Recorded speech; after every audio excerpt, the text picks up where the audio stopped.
Hello students, welcome to Standard 10th History.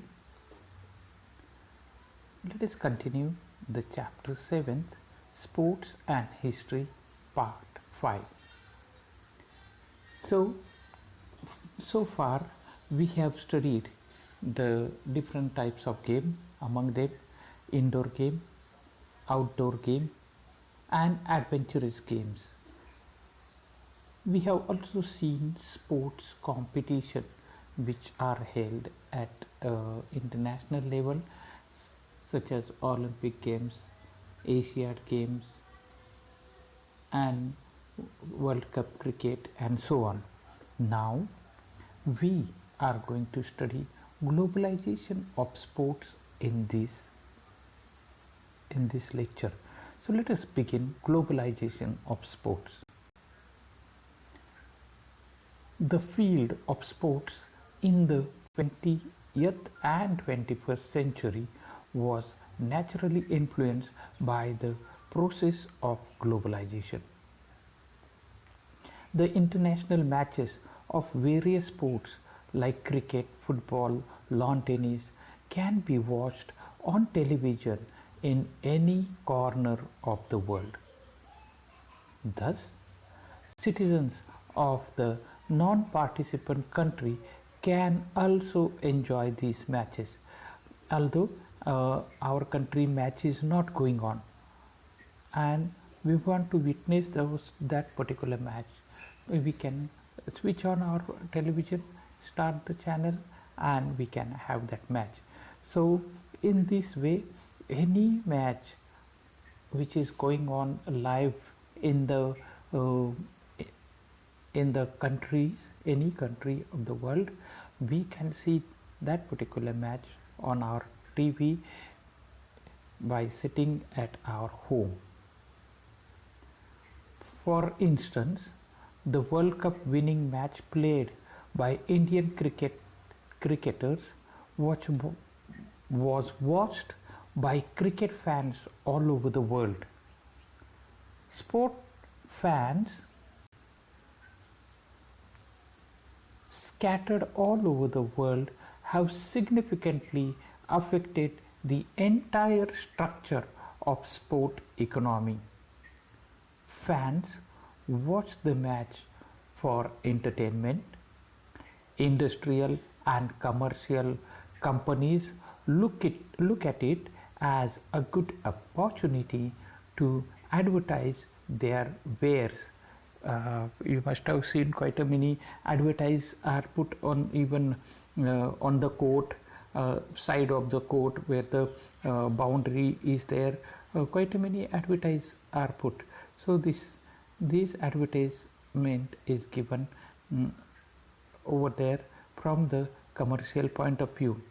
Then retired sportsmen also have an opportunity to participate as an commentator.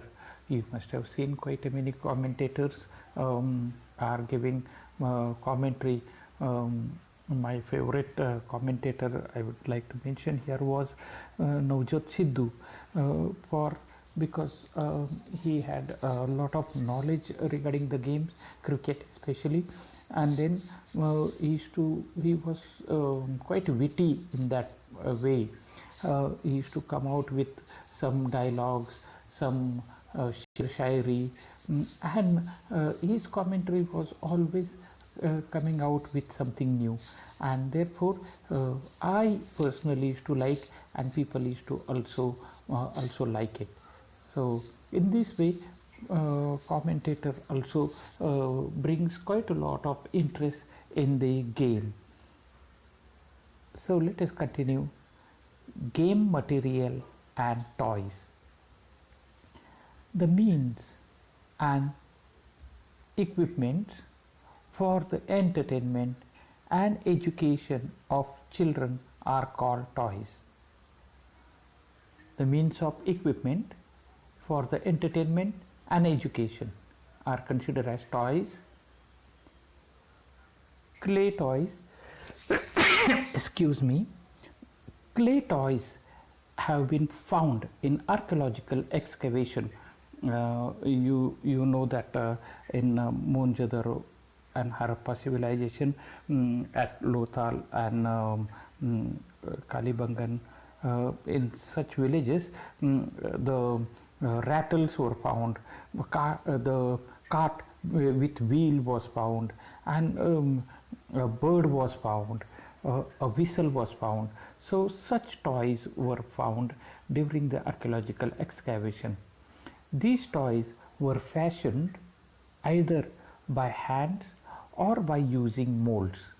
So they were carved out by hand or by using molds. Dolls are mentioned in the ancient Indian literature. A Sanskrit play by Kshudraka is named as Mrichakatika. It means a clay cart. So, do you know? Katha Sagar Sarita. So, my dear student, here let us find out. In India, there are regional traditions of making dolls. The wooden doll made in Maharashtra were known as Thaki. Let us find out about other regions where dolls were made or are still being made. Let us also find out the local names for such dolls.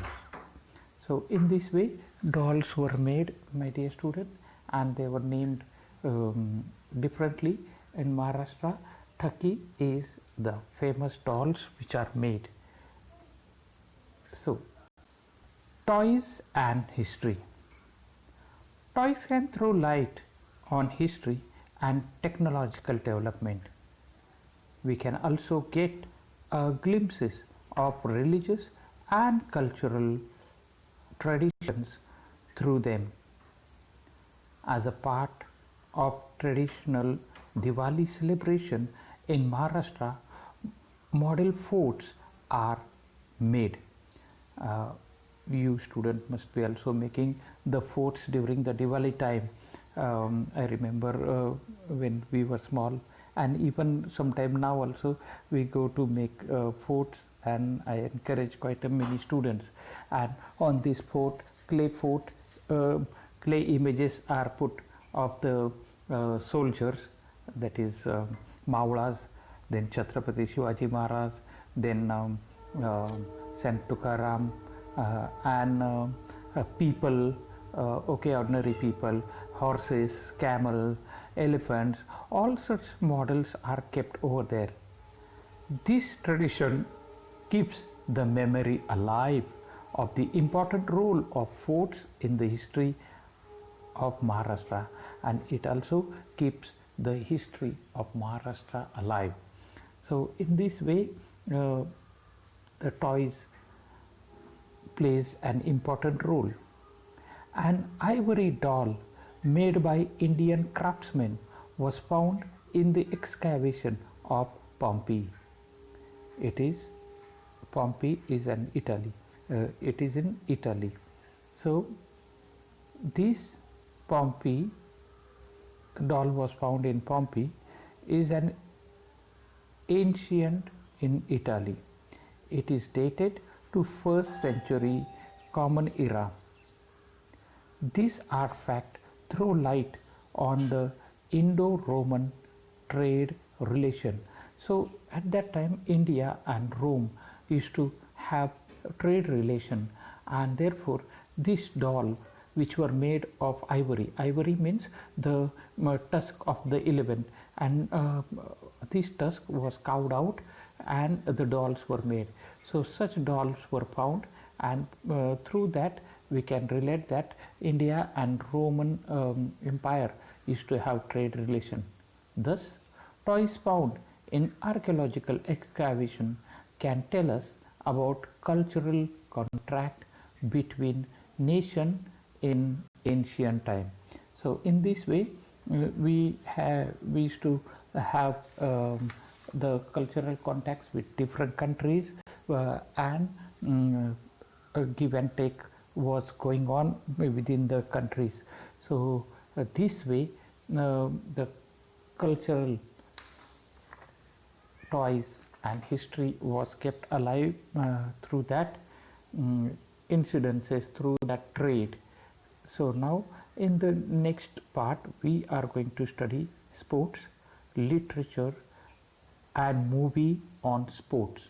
So till then, goodbye and have a nice time.